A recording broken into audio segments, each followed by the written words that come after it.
தற்போதைய அண்மை செய்தி, வியாசர்பாடி தண்டவாளத்தில் தண்ணீர் தேங்கி நிற்பதால் அந்த வழியாக செல்லக்கூடிய ரயில்கள் தாமதமாக செல்கின்றன. இதனால் 2 மணி நேரத்திற்கு மேலாக பயணிகள் காத்திருக்கக்கூடிய நிலை ஏற்பட்டுள்ளது.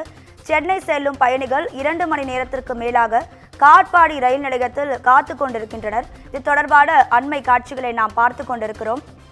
மழையினால் தண்டவாளங்களில் மழை நீர் தேங்கியுள்ளது. இதனால் பல்வேறு இடங்களில் ரயில் போக்குவரத்தானது பாதிப்படைந்துள்ளது. இந்நிலையில் காட்பாடி ரயில் நிலையத்தில் 2 மணி நேரத்திற்கு மேலாக பயணிகள் அங்கேயே காத்திருக்கும் நிலை ஏற்பட்டுள்ளது. சென்னையில் இருந்து காட்பாடி வழியாக பிற ஊர்களுக்கு செல்ல வேண்டிய ரயில்கள் 2 மணி நேரம் தாமதமாக செல்கின்றன. இது தொடர்பான கூடுதல் தகவல்களை தருவதற்காக நமது செய்தியாளர் ஜான்சன் இணைப்பில் இருக்கிறார். வணக்கம் ஜான்சன். ரயில் நிலையத்தில் பொதுமக்கள் ரொம்ப நேரமா காத்துக்கிட்டு இருக்காங்க. முன் அறிவிப்பு வர வரைக்கும் இந்த சூழல் நிலவுமா? உங்க கள நிலவரத்தை சொல்லுங்க. வணக்கம் ராதிகா. பெஞ்சால் புயல் காரணமாக தமிழ்நாட்டில் பல்வேறு இடங்களில் பலத்த மழை பெய்து வருகின்றது.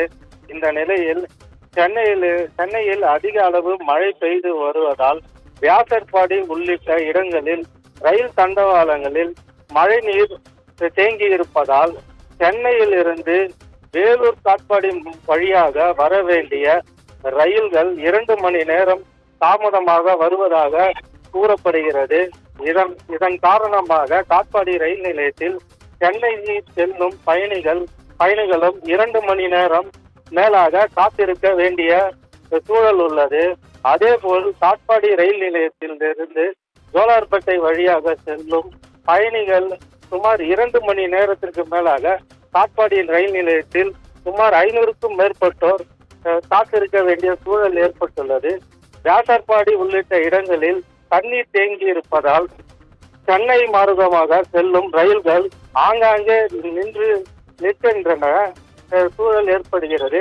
காட்பாடியில் இருந்து செல்லும் பயணிகள் மிகவும் அவதிக்குள்ளாகின்றனர். பெஞ்சால் புயல் காரணமாக சென்னையில் இருந்து அரக்கோணம் மார்க்கமாக காட்பாடி வழியாக ஜோலார்பேட்டை வரை இயக்கப்படும் ஏலகிரி எக்ஸ்பிரஸ் இன்று ரத்து செய்யப்பட்டுள்ளது. மேலும் சென்னையில் இருந்து பல ரயில்கள் ஆவடி மற்றும் திருவள்ளூர் ரயில் நிலையத்திலிருந்து இயக்கப்படுவதாக கூறப்படுகிறது. ராதிகா, உங்க தகவல்களுக்கு நன்றி ஜான்சன்.